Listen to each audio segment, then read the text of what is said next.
Tjena tjena! Welcome to part 2 of my 33 episodes of Muse reviews.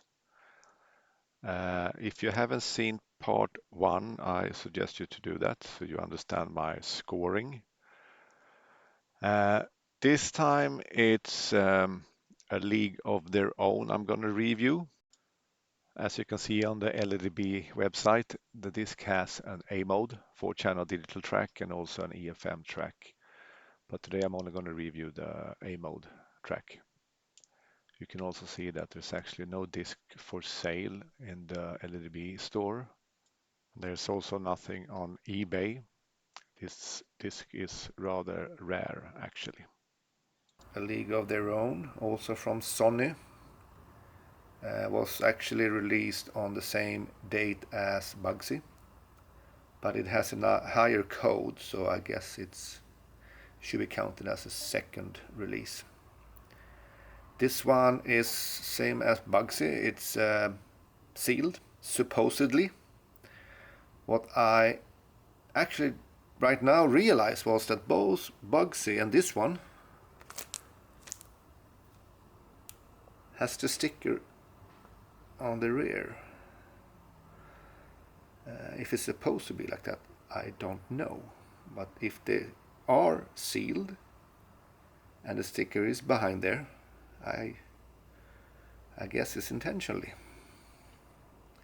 Or I've been fooled and they are not sealed.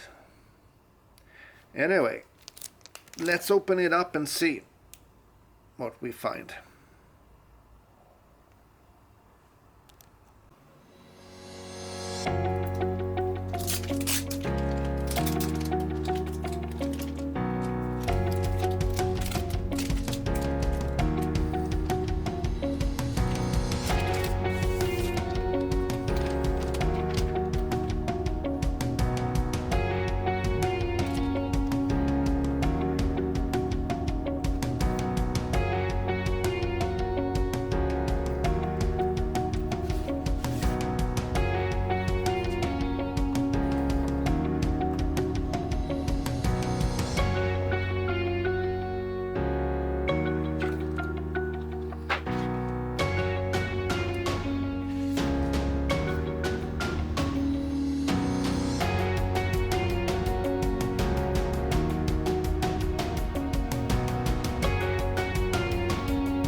So how was it?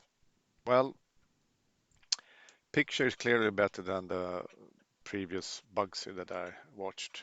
Not as dark, still dark, but not as dark as Bugsy, which was super, super, super dark.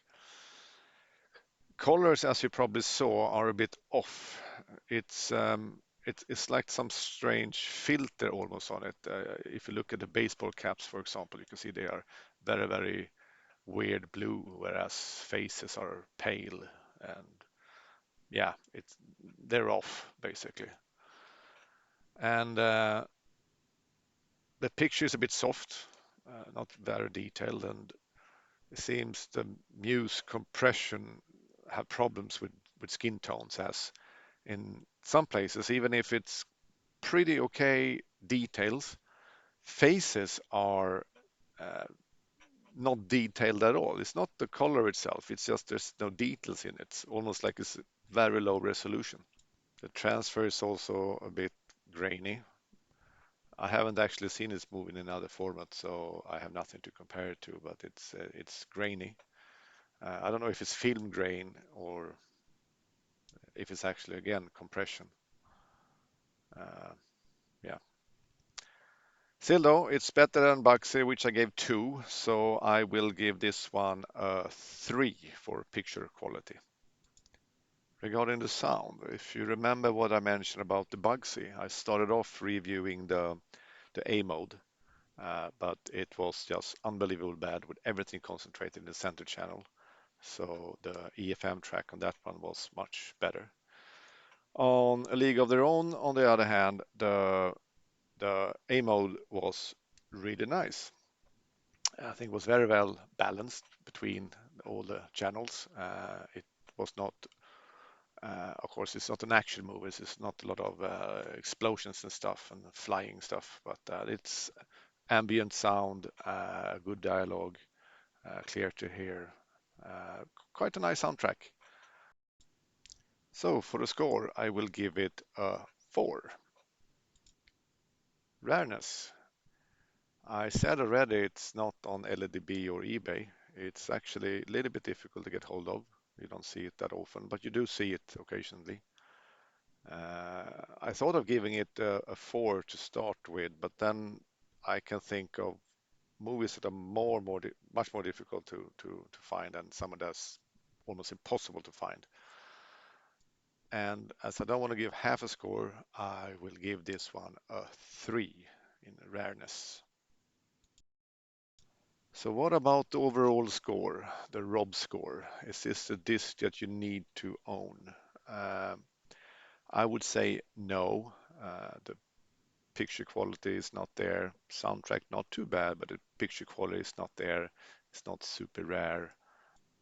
So even if it got higher scores on all the previous categories, I will still only give it a Rob score of 2. I base that on that Bugsy, after all, even though it's quite lousy, it was the first Muse that came out, first movie that came out on Muse. So that's why they gave the same score. So 2. So that's it for this review. Hope you liked it. Thanks for watching. See you at next episode.